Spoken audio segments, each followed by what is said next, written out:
तो चलिए आज मैं आप सभी को बताती हूँ कि पोषण ट्रैकर पर आपने अपने लाभार्थियों को राशन कैसे देना है। तो इसके लिए आप सबसे पहले अपना आंगनवाड़ी सेंटर ओपन करेंगे। इसके बाद आप डेली ट्रैकिंग में जाएंगे। डेली ट्रैकिंग में जाने के बाद आप यहाँ पर THR HCM पर जाएंगे। यहाँ पर जाने के बाद आप जिस भी कैटेगरी के लाभार्थी को राशन देना चाहते हैं उस पर जाएंगे। जैसा कि अब मैं यहाँ पर प्रेग्नेंट वुमेन हैं, इनमें से मैं एक लाभार्थी हैं, आपको उनको राशन देकर दिखाती हूँ। जैसे यहाँ पर ये रिंकू हैं, तो आप यहाँ THR पर जाएंगे। THR पर जाने के बाद इनका मोबाइल नंबर वेरीफाई नहीं है, तो आप सभी अपने जितने भी लाभार्थी हैं आपके पोषण ट्रैकर पर, चाहे वो राशन लेकर जाते हों या ना लेकर जाते हों, आप सभी उनका मोबाइल नंबर वेरीफाई कर लें। फ़िलहाल हम इसे स्किप कर देते हैं। स्किप करने के बाद आप देखते हैं कि हमने लास्ट मंथ इनका फेस कैप्चर भी कर लिया था और इनकी eKYC भी हो चुकी है।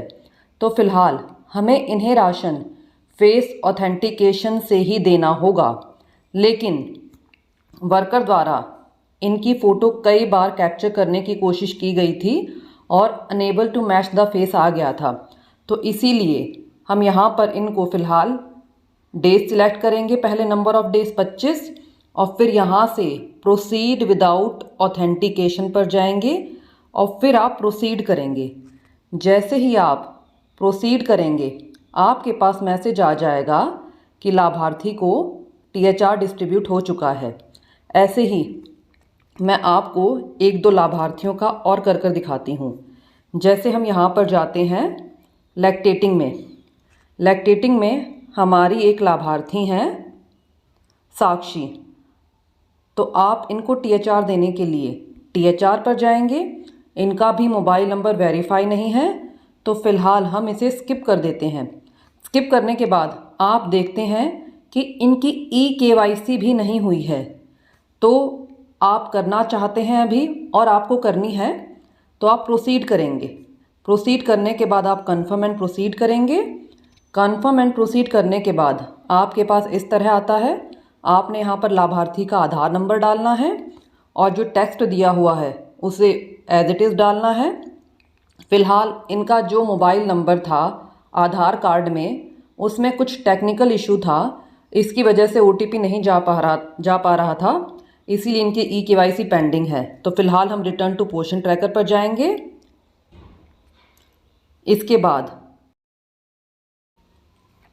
इन लाभार्थी की में समस्या हो रही थी, तो हम THR पर जाएंगे। मोबाइल नंबर वेरीफाई नहीं है तो स्किप कर देंगे। स्किप करने के बाद यहाँ पर हम स्किप कर देंगे।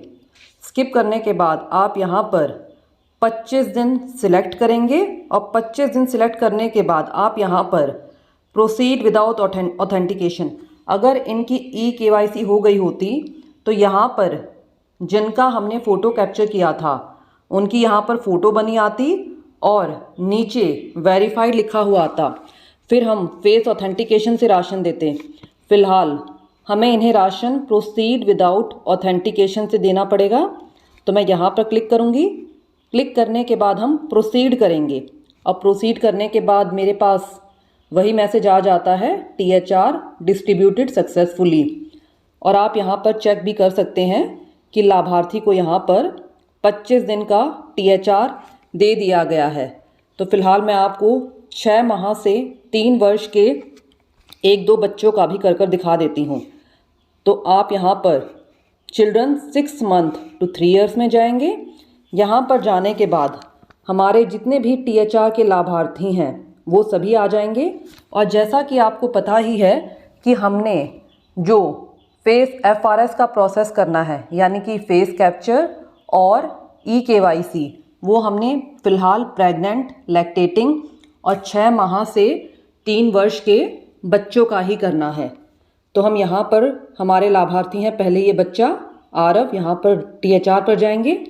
THR पर जाने के बाद इनका मोबाइल नंबर वेरीफाई नहीं है, तो फ़िलहाल इसे स्किप कर देंगे। स्किप करने के बाद इनके पेरेंट गार्जियन की eKYC पेंडिंग है। जैसा कि आप सभी को पता ही है कि 6 माह से 3 वर्ष के बच्चों में हमने यदि बच्चे को माता के आधार से ऐड किया हुआ है प्रोफाइल में तो माता का ही फेस कैप्चर करना है और ई-केवाईसी करनी है। और यदि बच्चे को पिता के आधार से ऐड किया हुआ है तो पिता की ही फ़ोटो कैप्चर करनी है और ई-केवाईसी करनी है। और यदि बच्चे को गार्जियन के आधार से ऐड किया हुआ है यानी कि दादा दादी, नाना नानी या अन्य, तो हमें उन्हीं का फेस कैप्चर करके और ई-केवाईसी करनी है। और यदि मैंने बच्चे को खुद के आधार से ऐड किया है तो हमारे पास 3 ऑप्शन आते हैं, मदर, फादर, गार्जियन। आप उनमें से किसी एक को सिलेक्ट करके उनका आधार नंबर डालेंगे और फिर सारा प्रोसेस करेंगे। तो फिलहाल इनके किसी की भी ई-केवाईसी नहीं हुई है तो हम इसे स्किप कर देते हैं। स्किप करने के बाद हम यहाँ पर नंबर ऑफ डेज़ में 25 सिलेक्ट करेंगे। 25 सिलेक्ट करने के बाद हम वही प्रोसीड विदाउट ऑथेंटिकेशन पर जाएंगे और प्रोसीड करेंगे। प्रोसीड करने के बाद आप देखेंगे कि इनको भी 25 दिन का राशन दिया जा चुका है। हम गो बैक जाते हैं। गो बैक जाने के बाद हम एक और बच्ची है अनाया, यहाँ पर जाते हैं, THR पर जाएंगे। THR पर जाने के बाद इनका भी मोबाइल नंबर वेरीफाई नहीं है तो हम स्किप कर देंगे। स्किप करने के बाद इनके भी किसी की भी ई-केवाईसी नहीं हुई है, ना तो पेरेंट की ना गार्जियन की। यहाँ पर हम 6 माह से 3 वर्ष के बच्चों का कर रहे हैं, इसीलिए यहाँ पर बेनिफिशरीज पेरेंट गार्जियन ई-केवाईसी आता है। क्योंकि हम 6 माह से 3 वर्ष तक के बच्चों का फ़ोटो ढंग से कैप्चर नहीं कर पाते, इसीलिए हमें डिपार्टमेंट ने ये सुविधा दी हुई है कि 6 माह से 3 वर्ष के बच्चों में आपने पेरेंट या गार्जियन में से ई-केवाईसी प्रोसीड करनी है। तो हम यहाँ स्किप कर देंगे। स्किप करने के बाद हमने वही 25 डेज सिलेक्ट करने हैं। और ये आप देख लें, आपको जो भी विभागीय आदेश हों कि आपने लाभार्थी को हर हफ्ते राशन देना है, 15 दिन में THR देना है या 25 दिन में, आप उसके अनुसार करें। तो फिलहाल हम इन्हें 25 दिन कर रहे हैं। 25 दिन के बाद हमने इनका भी वही करना पड़ेगा, प्रोसीड विदाउट ऑथेंटिकेशन। तो प्रोसीड विदाउट ऑथेंटिकेशन पर जाने के बाद हम प्रोसीड करेंगे और प्रोसीड करने के बाद आप देखते हैं कि लाभार्थी का 25 दिन का राशन दिया गया है। Entry will reflect in THR shortly, बल्कि ये साथ के साथ ही आ जाता है। आप यहाँ पर देख भी सकते हैं कि मैंने अभी आपको ये आरव 25 दिन का राशन दिया था और अनाया को, और ये साथ ही साथ रिफ्लेक्ट भी हो गया है। चलो अब मैं आपको 1-2 बच्चों का और राशन देकर दिखा देती हूँ। अब यहाँ पर हमारी नेक्स्ट है बेबी विशाखा, THR। इनका भी मोबाइल नंबर वेरीफाई नहीं है। तो आप सभी जितने भी आपके लाभार्थी हैं उनका मोबाइल नंबर वेरीफाई कर लें। आपको इस बारे कई बार कहा जा चुका है। हम स्किप करेंगे। स्किप करने के बाद वही इनके भी पेरेंट और गार्जियन की ई-केवाईसी पेंडिंग है तो हम फिलहाल इसे स्किप कर देंगे। स्किप करने के बाद हमने वही लाभार्थी को 25 दिन का राशन देना है। 25 दिन सिलेक्ट करने के बाद हम यहाँ पर प्रोसीड विदाउट ऑथेंटिकेशन पर जाएंगे। प्रोसीड विदाउट ऑथेंटिकेशन पर जाने के बाद हम प्रोसीड करेंगे और प्रोसीड करने के बाद हमारे पास वही मैसेज आ जाएगा कि THR डिस्ट्रीब्यूटेड सक्सेसफुली। और आप यहाँ पर देख भी सकते हैं कि बेबी विशाखा को भी 25 दिन का THR दे दिया गया है। अब हम एक और बच्चे पर जाते हैं। ये बच्चा है जयंत। हम यहाँ पर THR पर जाएंगे। THR पर जाने के बाद इनका मोबाइल नंबर भी वेरीफाई नहीं है तो फिलहाल हमें इसे स्किप ही करना पड़ेगा। स्किप करने के बाद यहाँ पर दिया हुआ है please recapture beneficiary photo in order to proceed with THR distribution. यानी कि हमें इस लाभार्थी की, यानी कि हमने जिसकी भी पहले फ़ोटो कैप्चर करी थी माता पिता या गार्जियन की, उनकी फ़ोटो दोबारा से कैप्चर करनी पड़ेगी, तब जाकर हम इन्हें THR देंगे। तो आप इसे प्रोसीड करेंगे तो आपके पास इस तरह आएगा। हमने यहाँ पर दिया भी हुआ है कि हमने किसकी फ़ोटो कैप्चर करनी है और ई-केवाईसी करनी है। तो आप यहाँ पर देख सकते हैं कि इनकी माता का नाम दिया हुआ है और आधार के लास्ट के 4 डिजिट दिए हुए हैं। तो आपको इन्हीं का ही फ़ोटो कैप्चर करना है और इन्हीं की ई-केवाईसी करनी है। तो हम प्रोसीड करेंगे तो हमारे पास वही सारा स्टेप आता है। तो फ़िलहाल मैं इनका बैक करती हूँ। तो हम यहाँ पर जाते हैं, मोबाइल नंबर नॉट वेरीफाइड, और वही मैसेज आ रहा है। तो आपको इनका फ़ोटो दोबारा से कैप्चर करना है।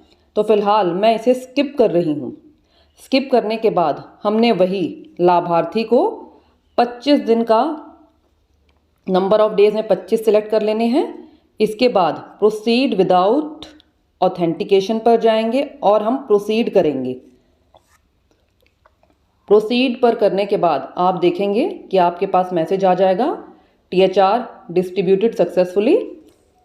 तो आप यहाँ पर देख भी सकते हैं कि हमने इन बच्चे जयंत को भी राशन दिया था।